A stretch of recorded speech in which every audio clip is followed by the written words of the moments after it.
আইয়ুহাল্লাযীনা আমানুস্তাঈনু বিস-সাবরি ওয়াস-সালাহ। নামাজ এবং সবরের মাধ্যমে আল্লাহ তাআলা তার সাহায্য কামনা করতে বলেছে।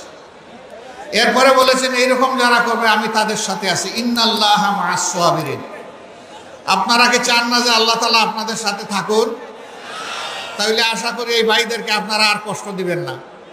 তারা তাদের পেশাগত দায়িত্ব পালন করছে। এর আড়ালে যারা পড়ে গেছেন আল্লাহ তাআলার দরবারে দোয়া করি, তারা যদি চামড়ার চোখ দিয়ে আমাকে নাও দেখতে পারে, আল্লাহ যেন দিলের চোখ তাদের খুলে দেন। প্রিয় সম্মানিত ভাইরা, আমি দুঃখ প্রকাশ করছি, এত বড় কর্মী সম্মেলন যশোর জেলার ভাইদের নিয়ে হলো, কিন্তু আমরা আমাদের বোনদেরকে এই ধরনের আয়োজনে আমরা সম্পৃক্ত করতে পারলাম না। ভবিষ্যতে ইনশাআল্লাহ আমরা চেষ্টা করব। আসসালামু আলাইকুম রহমতুল্লাহ। বাংলাদেশ জামাত ইসলামী প্রেরণামূলক বক্তব্য দিয়েছেন দেশ সংস্কার নিয়ে, দেশের মানুষকে নিয়ে, দেশের মাটিকে নিয়ে এবং দেশের সার্বভৌমত্বকে নিয়ে যেভাবে কথা বলেছেন। আজকের ভিডিওটি খুবই গুরুত্বপূর্ণ।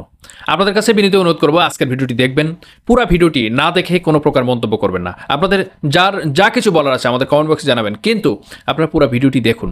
আসসালামু আলাইকুম রহমতুল্লাহ। যশোরের মিষ্টিগুড়ের এলাকার মানুষ, মিষ্টি মানুষগুলো আপনারা কেমন আছেন? 5 আগস্টের আগে আপনারা কেমন ছিলেন? ভালো ছিলেন না? আল্লাহ তাআলার মেহেরবানিতে এখন ভালো আছেন? আলহামদুলিল্লাহি রাব্বিল আলামিন, ওয়াসসালাতু ওয়াসসালামু আলা রাসূলিহিল কারীম ওয়া আলা আলিহি ওয়া সাহবিহি ওয়া আহলি বাইতি আজমাইন।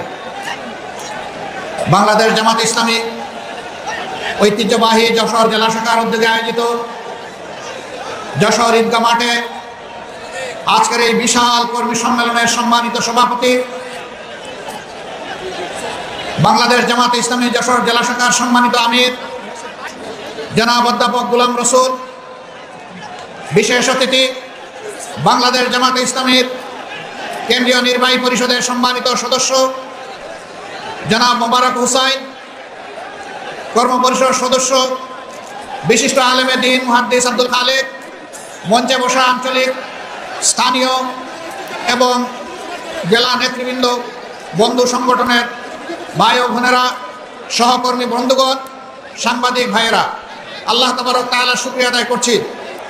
আল্লাহ তাআলা যারা ধৈর্যশীল তাদের জন্য সুসংবাদ দিয়ে বলেছেন, ইয়া আইয়ুহাল্লাযীনা আমানুস্তাঈনু বিস-সাবরি ওয়াস-সালাহ।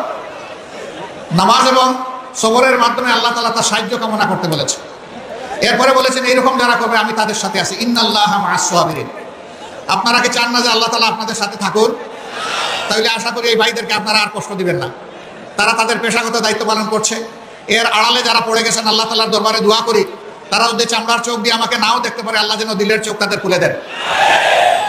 প্রিয় সম্মানিত ভাইরা, আমি দুঃখ প্রকাশ করছি, এত বড় কর্মী সম্মেলন যশোর জেলার ভাইদের নিয়ে হলো, কিন্তু আমরা আমাদের বোনদেরকে এই ধরনের আয়োজনে আমরা সম্পৃক্ত করতে পারলাম না। ভবিষ্যতে ইনশাআল্লাহ আমরা চেষ্টা করব। ভাইয়েরা যারা এসেছেন তারা মনের পকেটে নিজের কুরাক নিয়ে যাবেন এবং বোনদের জন্য কিছু নিয়ে যাবেন, পরিবারের সবার জন্য নিয়ে যাবেন, সমাজের জন্য, আপনজন প্রিয়জনের জন্য নিয়ে যাবেন। তাহলে ঘাটতি ইনশাআল্লাহ কিছুটা পূরণ হবে। আমার প্রিয় সম্মানিত ভাই ও বোনেরা, বাংলাদেশ আমাদের প্রিয় দেশ। আল্লাহ তাআলা মেহেরবানি করে এই দেশের আমাদেরকে জন্ম দিয়েছেন। সুজলা সুফলা আমাদের প্রিয় দেশ, মাটির উপর সবুজ, মাটির নিচে খনিজ পদার্থ, জল ভরা, পানি ভরা। আল্লাহ তাআলা অনেক নিয়ামত আমাদেরকে দিয়েছেন। এদেশের বাতাসেও নিয়ামত, কিন্তু আমাদের কিসমতের একটা জায়গায় ঘাটতি রয়ে গিয়েছে। এটি আমাদের কারণে। এটি হচ্ছে আমরা সৎ নেতৃত্বের, আমানতদার নেতৃত্বের নিয়ামত থেকে এই জাতি এখনো বঞ্চিত থেকে গেল। এই জায়গাটা পরিপূর্ণ না হলে আমাদের প্রিয় জাতি সত্যিকার অর্থে মর্যাদাপূর্ণ জাতি হতে পারবে না। 24 সালের 5 আগস্টের আগ পর্যন্ত বাংলাদেশে ছিল দুঃশাসন এবং দুর্নীতিতে পরিপূর্ণ। এই দলটি অতীতে যখনই ক্ষমতায় এসেছে এদেশের মানুষের উপর প্রতিশোধ নিয়েছে। তারা দুঃশাসন এবং দুর্নীতিতে দেশকে ডুবিয়ে দিয়েছে। এবারও তার ব্যতিক্রম হয়নি, বরঞ্চ গায়ের জুড়ে একটানা 15.5 বছর গতি ছিনতাই করে দেশ শোষণ করার কারণে এবারকার যন্ত্রণাটা, এবারকার জুলুমটা ছিল যে কোনো সময়ের চাইতে অনেক বেশি। আল্লাহ তাআলার দরবারে দোয়া করি, আল্লাহ তো চাইলে যে কাউকেই হেদায়েত দিতে পারেন। আমরা তাদের জন্য আল্লাহর দরবারে হেদায়েতের দোয়া করি। নিজেদের জন্য আমরা আল্লাহর দরবারে কামিল হেদায়েত ভিক্ষা চাই। আল্লাহ যেন আমাদেরকে কামিল হেদায়েত নসিব করেন। বাংলাদেশের সমস্ত মানুষকে যেন হেদায়েতের জন্য আল্লাহ কবুল করেন। প্রিয় ভাইরা, তারা কি করেছে নিশ্চয়ই আমি আসার আগে সহকর্মীদের মুখ থেকে আপনারা সব শুনেছেন। আমি ওই কথাগুলো বলে আমার সময় আর নষ্ট করতে চাই না। শুধু আল্লাহর শুকরিয়া এতটুকু আদায় করতে চাই যে কল্পনাও করে নাই বাংলাদেশের মানুষ, বিশ্বের মানুষ, যে এই ধরনের একটি ফ্যাসিবাদী রেজিম, একটি শাসন এই বছরের আগস্টের 5 তারিখ শেষ হয়ে যাবে। এটা কেউ আমরা কল্পনা করি নাই। আসমান জমিনের মালিক বাংলাদেশের জনগণকে, মজলুম জনগণকে এটা উপহার দিয়েছে। আলহামদুলিল্লাহ রাব্বিল আলামিন। এর সমস্ত কৃতিত্ব আল্লাহ তাআলা। জমিনের কৃতিত্ব 18 কোটি মানুষের, মজলুম মানুষের।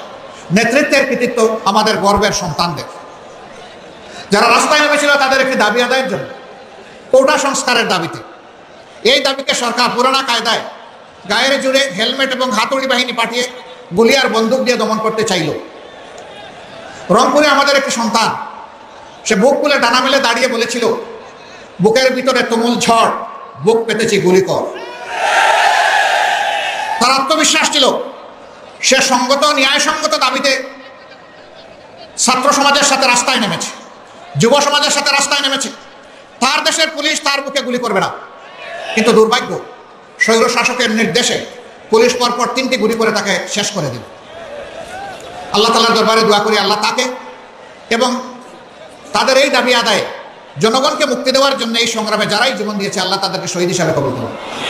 তাদের পরিবারকে আল্লাহ তাআলা উত্তম ধৈর্য ধারণের তৌফিক দান করুন। যারা আহত হয়েছে, পঙ্গু হয়েছে, আল্লাহ তাআলা তাদের প্রশান্তির হাত বুলিয়ে দিন এবং সেই সাথে তাদেরকে সুস্থতার পূর্ণ নিয়ামত আল্লাহ তাআলা দান করুন। পরিশেষে যারা রাস্তায় নেমেছিলেন বুক পেতে, তাদের বীরত্বগাথার জন্য তাদের প্রতি গভীর কৃতজ্ঞতা জানাচ্ছি, অভিনন্দন জানাচ্ছি।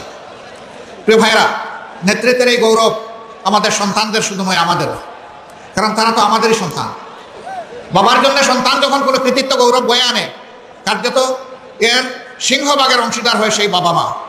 অতএব আমরা তাদের অভিভাবক হিসাবে আমরা খুবই গর্বিত। আল্লাহ তাআলার দরবারে দোয়া করি, আল্লাহ তাআলা যুগে যুগে প্রতিদিন যেন এই জাতির মধ্যে এই ধরনের বীর সন্তান পয়দা করেন, যারা জাতির পাহারাদার হিসেবে কাজ করবে। আমার সম্মানিত ভাইয়েরা, আমি যে মাঠটিতে আজকে দাঁড়িয়ে কথা বলছি, এই মাঠটি যশোর শহরের একটা পুরাতন মাঠ। যশোর জেলাটি ব্রিটিশ আমল থেকে একটা পুরাতন জেলা। এইটাকে কেন্দ্র করে পুরা দক্ষিণবঙ্গের এই অংশটা ছিল প্রশাসনিক এই জেলার আওতায়।